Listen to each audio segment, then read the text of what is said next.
Freshman year, I started working at Sonic, and God just opened my eyes and let me see, after years and years of working, what He was doing in me. I started out at Sonic with the goal to get a Nissan 350Z, a white Nissan 350Z, and so I started working there, and God just really touched my heart. Some of the people in the back, our cooks, were from Mexico, and they were trying to earn money for their families so that they could bring it back and that they could eat and survive.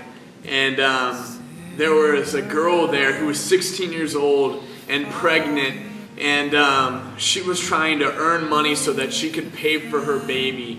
And there were just other people there who were just trying to earn money so that they could buy substances to fulfill themselves.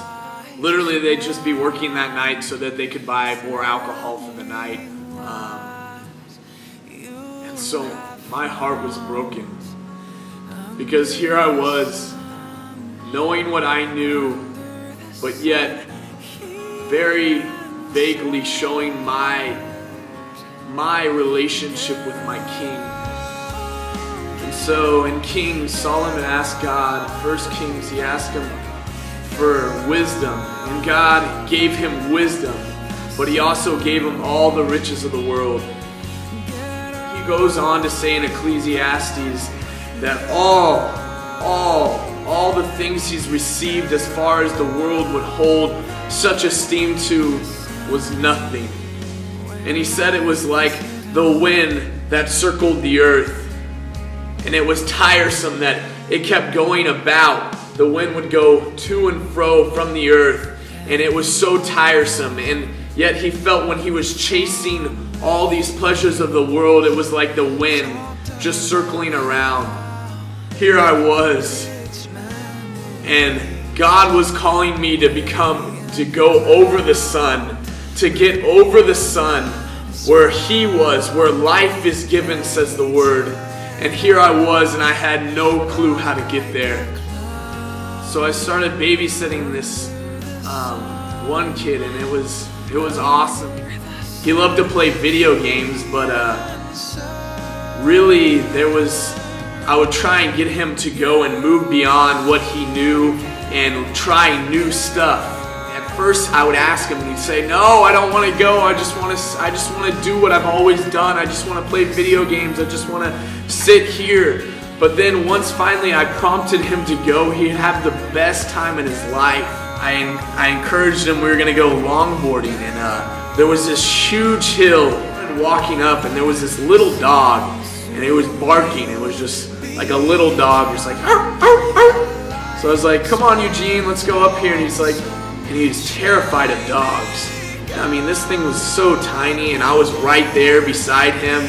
And, there was nothing in my mind to be afraid of, but, he'd been bitten by a dog in the past, so he was too scared to keep going up the hill. And he just wanted to go back to what he was doing. But I kept telling him, "Come on, let's go, just encouraging him. Hey, you remember all those times we had fun together? You remember, just trust me on this one. It's going to be all right."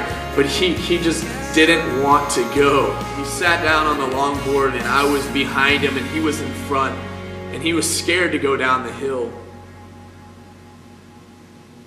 And I was just like, "Trust me, it's going to be fun, just trust me." He let go of the ground which he was bracing himself in, and he let go, and we went down the hill, and he was just so happy and so excited. And all I could remember was saying, "Trust me." And then when we got down to the end of the hill, I heard God just say, "Trust me. Just trust me. You might not know where I'm going to lead you, but have I ever let you down?"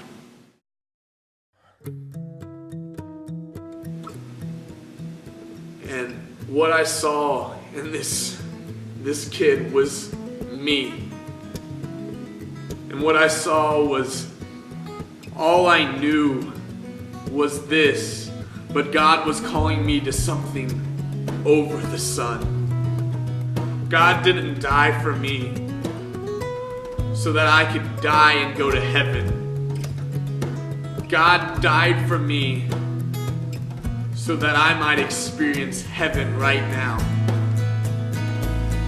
To put your trust in Him when you don't understand and when you're unfamiliar with something. Because God's the only one who can take you above the sun. God's the only one who can show you that this life is more than the tiresome wind that roams about the earth. And just now, am I able to let go and allow God to take me to a place that I've never been, in relationship with Him as a father. So wherever it leads me, I'm trusting Him. And it's going to be the best ride. I'm not the driver anymore. I'm Michael Pendleton, and I am second.